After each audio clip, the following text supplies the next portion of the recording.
नमस्कार. प्राणा healing and occult सायन्समध्ये तुम्हा सगळ्यांचं मनापासून स्वागत आहे.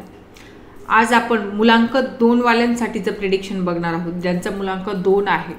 मुलांक 2 कुणाकुणाचा येतो? ज्यांचा 2 नंबर तर ऑब्वियसली आहेच, पण ज्यांचा 11, 20 आणि 29 तारखेला जन्म झाला असेल किंवा त्यांचा भाग्यांक हा असेल तरी त्यांचा मुलांक हा 2 येत असतो. 2 नंबर हा मूनला रिप्रेझेंट करत असतो. तर मूनची एनर्जी कशी असते? मून हा थोडासा ओव्हर इमोशनल व्यक्ती असतो. त्याचे मूड स्विंग्स होणं, ओव्हर थिंकिंग करणं हे त्याचे बेसिक्स असतात.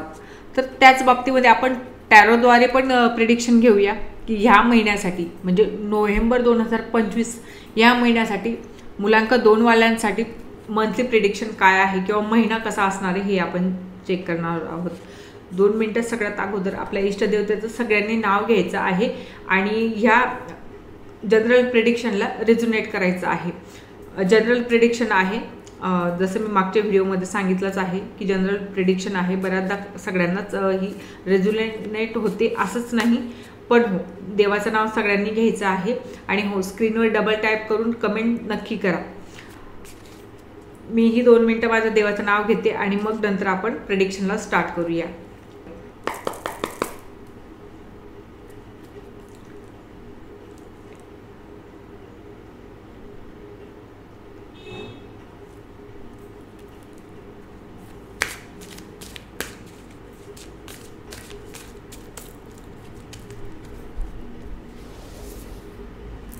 सगळ्यात अगोदर आपण करिअरसाठी कार्ड पिक करणार आहोत की ह्या महिन्यासाठी फायनान्स किंवा वर्क प्लेस कसं राहणार आहे म्हणून.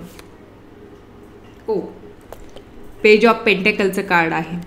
तुमचं वर्क विश जे आहे ना थोडं मिक्स राहणार आहे. म्हणजे तुम्हाला जे अपेक्षा आहेत ते मिळतीलही, पण मग त्याच्यामध्ये काय होईल की थोडंसं स्लोली गोष्टी होत जातील की असं लवकर, म्हणजे तुम्हाला अपेक्षा असेल की एवढ्या दिवसामध्ये एवढ्या गोष्टी व्हायला पाहिजे, पण त्या होणार नाहीत. थोडंसं स्लोली ह्या गोष्टी होत जातील, पण होतील नक्की. वेट अँड वॉच करावं लागेल, थोडंसं पेशन्स ठेवावं लागतील तुम्हाला. होणारच नाही असं नाही आहे, होतील. सगळ्यात मेन म्हणजे मिड नोव्हेंबर नंतरचा काळ तुमच्यासाठी बेस्ट आहे. तुमचे बरेचसे कामं हे पटापट व्हायला लागतील. आणि फायनान्सचा विचार करायचा म्हटला ना तर सहसा करून ह्या महिन्यामध्ये खूप मोठी फायनान्शियल गुंतवणूक करू नका. थोडी छोटे मोठे कराल त्याच्यासाठी तुम्हाला बेस्ट फायदा होईल.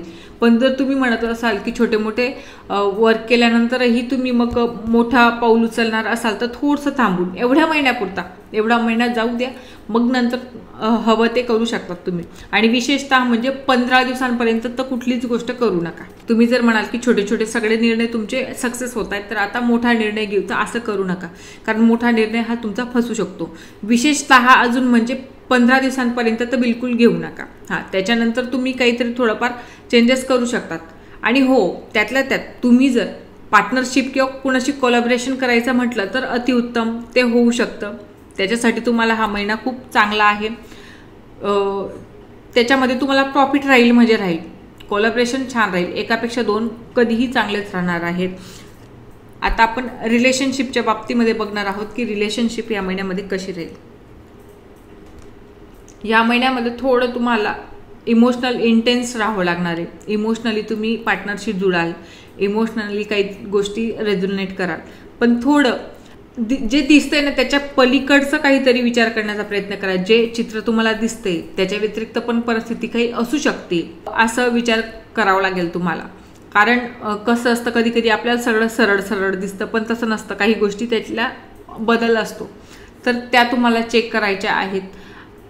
आणि विशेष म्हणजे कुठल्याही व्यक्तीशी तुम्ही भावनिक जुळणार असाल तर कम्युनिकेशन बेस्ट असलं पाहिजे. क्लिअरली कम्युनिकेशन करा, नाहीतर मग काय होईल की मिसअंडरस्टँडिंग वाढत जातील. मिसअंडरस्टँडिंगमुळे रिलेशन स्पॉईल होण्याचीही शक्यता आहे. कारण ऑलरेडी मून तत्वाचे लोक असल्यामुळे तुम्हाला थोडंसं इमोशनल असतात, मूड स्विंग्स होत असतात आणि मूड स्विंग्स झाल्यामुळे बरेचसे नाते हे खराब होतात. तर सो प्लीज रिलेशनला थोडं सांभाळून, पती पत्नी असाल तर थोडंसं काही गोष्टी बोलून एकमेकांना समजून तुम्हाला करावं लागतं. जर तुम्ही सिंगल असाल तर ह्या महिन्यामध्ये कोणते तरी इमोशनल आणि सेन्सिटिव्ह पर्सनला भेटणार आहेत, जे अंडरस्टँड करेल, अंडरस्टूड तुम्हालाही करून घेईल अशा व्यक्तीशी तुम्ही बोलणार आहेत. फक्त तो खरंच तुमच्या बाबतीत इमोशनल आहे का ह्या गोष्टी चेक करा. नाहीतर मग असं नको व्हायला की नंतर प्रॉब्लेम होईल. कारण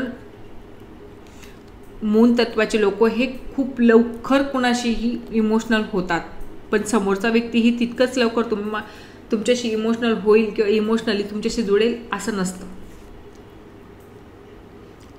हेल्थच्या बाबतीमध्ये आपण आता जाणून घेऊ. हेल्थ बेस्ट राहणारी, हेल्थशी रिलेटेड मोठा असा काहीच प्रॉब्लेम होणार नाही आहे. शारीरिक प्रॉब्लेम तर कुठलाच होणार नाही आहे तुम्हाला. शारीरिक बाबतीत तुम्ही एकदम गुड राहाल. म्हणजे असं की तलवारीसारखं तुम्ही सगळ्या गोष्टी इकडे तिकडे तिकडून इकडे काम करू शकाल, इतके छान हेल्थ राहील. फक्त मेंटली डिस्टर्ब राहाल. मेंटली इमोशनल होऊन कसं असतं, इमोशनल होण्याच्या नादामध्ये तुम्ही ओव्हर थिंकिंग करतात. ओव्हर थिंकिंग केल्यानंतर मेंटल स्ट्रेस येतो आणि मेंटल स्ट्रेस आला म्हणजे अशांती, निद्रानाश वगैरे ह्या गोष्टी होत राहतात. तर त्याच्यासाठी या सगळ्या गोष्टी टाळा. आणि ह्या महिन्यामध्ये जर तुम्हाला काही रेमेडी हवी असेल तर सहसा करून सोमवारी, इतर दिवस ठीक आहे पण सोमवारी तरी पांढरे किंवा सिल्वर कलरचे कपडे घालण्याचा प्रयत्न करा. सिल्वर कलरचे सहसा करून जेंट्स तर अजिबातच घालत नाही, पण व्हाईट कपडे तुमच्यासाठी बेस्ट राहतील. आणि जर मोती धारण करता आला, पुरुष असो स्त्री असो, तर हातात अंगठी घाला, पॅन्डल घाला, एनिथिंग ते घालण्याचा प्रयत्न करा. किंवा मग सोमवारी महादेवावर दूध पण करणं वगैरे ह्या छोट्या मोठ्या रेमेडी करत राहा. बाकी हा महिना तरी अप्स अँड डाऊनचाच आहे, म्हणून मग आपण काही जास्त याच्यावर बोलू शकत नाही. आणि व्हिडिओ जर आवडला असेल आणि प्रेडिक्शन आवडलं असेल तर आपल्या चॅनलला लाईक, शेअर, सबस्क्राईब करायला विसरू नका. आणि हो, कमेंट नक्की करा. तुमच्या कमेंट माझ्यासाठी खूप महत्त्वाच्या राहणार आहेत. आणि व्हिडिओ इथपर्यंत बघितल्याबद्दल खूप खूप धन्यवाद. जय गजानन.